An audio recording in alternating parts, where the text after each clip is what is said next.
Hi, I'm Joseph Patrick, co-founder of Lamont Brothers. And in today's video, I want to give you some tips in what you should look for in a remodeling construction contract when you review one with your remodeler. Now, to start with, I'm going to preface this by saying this is not legal advice at all in any way whatsoever. These are just a few tips from us having observed a lot of clients over the past decade, know what's in our construction contract, but also talk to a lot of people who have signed contracts that they regretted later or started relationships with contractors that they regretted. I want to help you spot some things and avoid getting into a bad situation.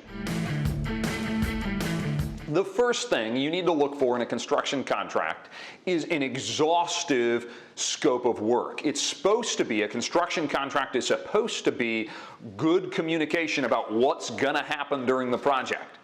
And so that scope of work is essential. It has to include everything that you want and not leave anything out, and it can't be nebulous.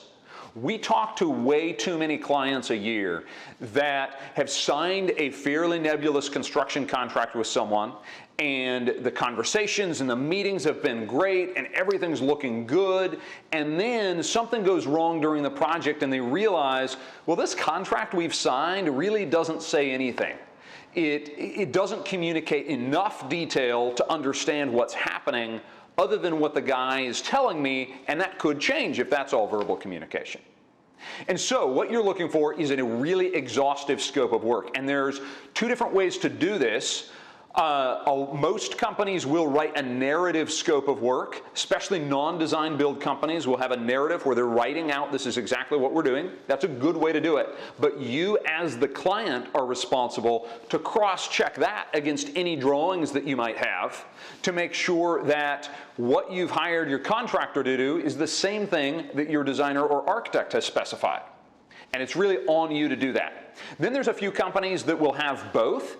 They're design build companies. They'll write a narrative and have a drawing set, and that is good, but the issue with that is occasionally they are not the same and there's discrepancies between the two.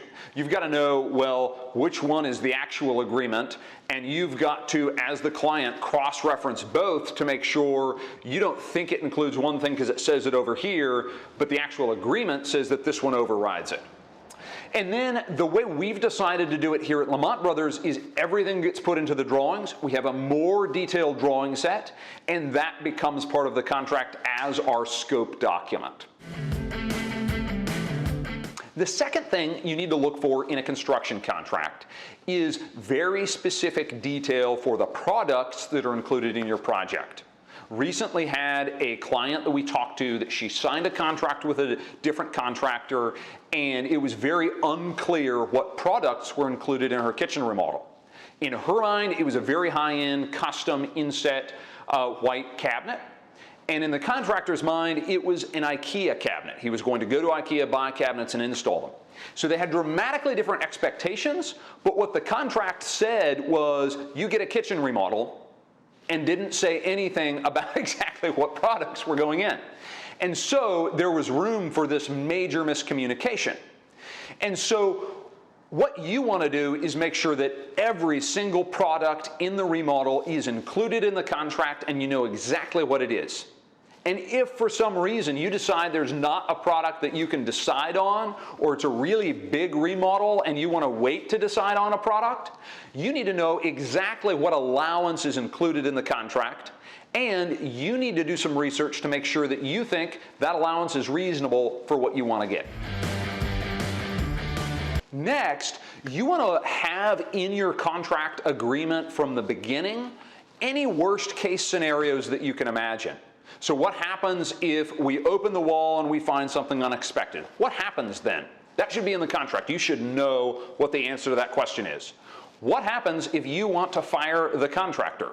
You should have an agreement basically in your contract for if we need to break up and this is a bad relationship for one reason or another, how does that work? How does that happen? Because you guys are going to be much more agreeable to coming up with a scenario that works now than if something goes wrong later. You want to have other clauses in the contract that imagine those worst case scenarios. What happens if lumber prices spike dramatically? You want to know whether the contractor is going to come back to you asking for more money or if they're not. You just want to know that up front, so if something like that happens, you don't get in an unsolvable disagreement over it. Fourth, you want to know what the warranty process is like, how long the warranty lasts, and how they handle those warranty claims. Every contractor in the state of Oregon is required to have a 1-year labor warranty. Most of the more reputable contractors have a longer warranty, and all of those have a more robust warranty system so they can articulate to you exactly what happens and how they process warranty claims if something might go wrong. The last thing you want to look for in a construction contract that you sign is a retainage. This is an amount of money that is usually reserved at the end of the project after substantial completion, so after you can go in and use your project and you're basically all done, but it's an amount of money that's reserved just to make sure that the contractor has motivation to come back and wrap up any final items. These are not warranty items. These are maybe a light fixture got back ordered, or there's something that still needs to be done after you're substantially complete. And typically, this amount is often about 2 times what it would actually cost to just do whatever is left.